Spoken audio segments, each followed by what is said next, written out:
Do not panic, but Italy's Campi Flegrei Volcano, which more than 250,000 people live within, just produced a notably damaging earthquake. Dozens, perhaps even hundreds of structures were damaged as cracks formed in walls, plaster fell off of buildings, crushing cars, debris littered multiple streets, a landslide occurred, and in one spot the shaking was so severe that a transmission line completely toppled over, knocking out power. Damage, by my estimates, is likely in the millions of euros, possibly lower tens of millions of euros. And this was all due to a mere magnitude 4.7 earthquake which struck at 7:46 p.m. local time yesterday on July 31st, 2026, at these approximate coordinates. Now, before I answer the questions you likely all have, asking, wait, how did such a modest earthquake cause such noteworthy damage? There's something more important to discuss. Despite being volcanic in origin, this earthquake does not increase the odds of Campi Flegrei erupting anytime soon. It's not about to erupt in my opinion, and as I've stated for years, in the next 30 years, if unrest continues in my opinion, people are worrying about the wrong threat. Don't worry about Campi Flegrei producing a volcanic eruption in that time span unless something drastic changes, as a far more realistic danger are the volcanic earthquakes its long-term unrest could produce, which could generate more damage. These earthquakes have caused damage multiple times in the last 3 years, and my colleagues and I have even photographed in person what are presumed to be examples of such damage.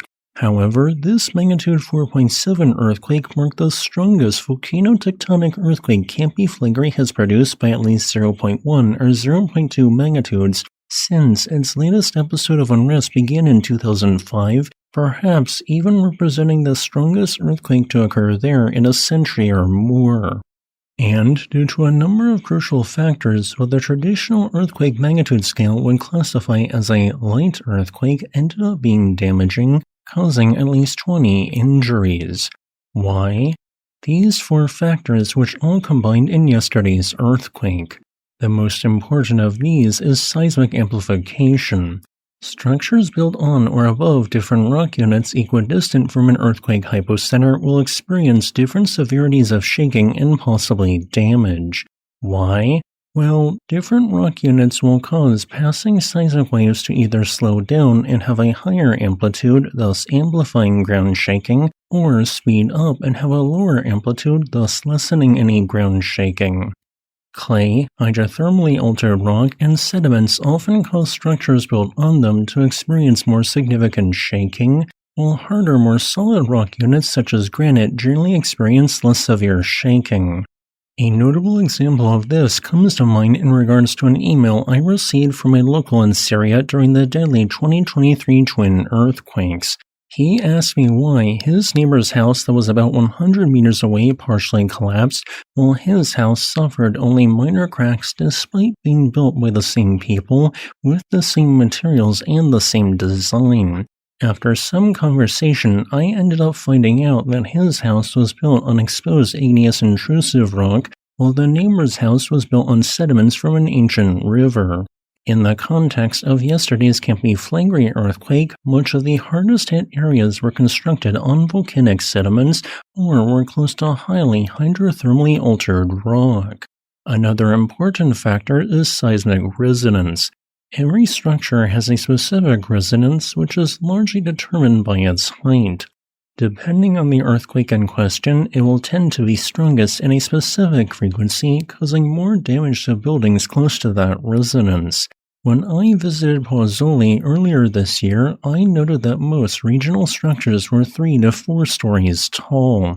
That happens to correlate with the seismic resonance of multiple of Campi Flegrei's magnitude 4 range earthquakes in the last several years. Third, earthquake depth.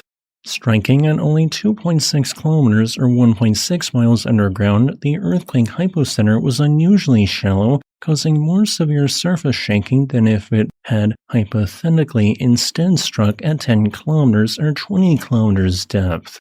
Finally, I want everyone to look at the building materials that did suffer the most damage.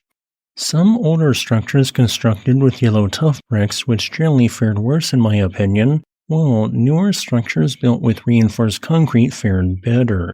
However, in some of those newer structures, reinforced concrete was used in the main support, with a non-reinforced exterior, hence why cracks occurred in some of those building exteriors. Using a list of known faults in this linked scientific paper, I noted a known fault that was seemingly the source of the July 31st, 2026 magnitude 4.7 earthquake. But why did this earthquake occur in the first place? Simple. Prolonged uneven uplift. Since 2005, a lactolith-like cell of magma fairly small in volume has been slowly expanding about 3 kilometers below the Solfatara site.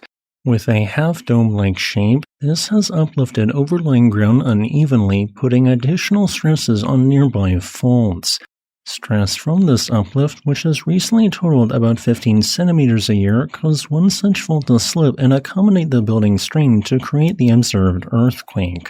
Similar episodes of unrest occurred also due to a shallow similar type of magma intrusion 3 times in the 20th century, and none of these led to an eruption.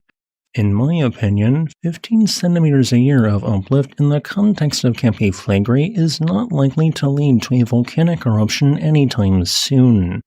I'll change my mind if it generates at least 6 months with a rate of 300 or more centimeters of yearly uplift like it did before its last eruption in 1538. Sorry for the delay in posting this video, I just wanted to make sure I got every aspect of it as accurate as possible.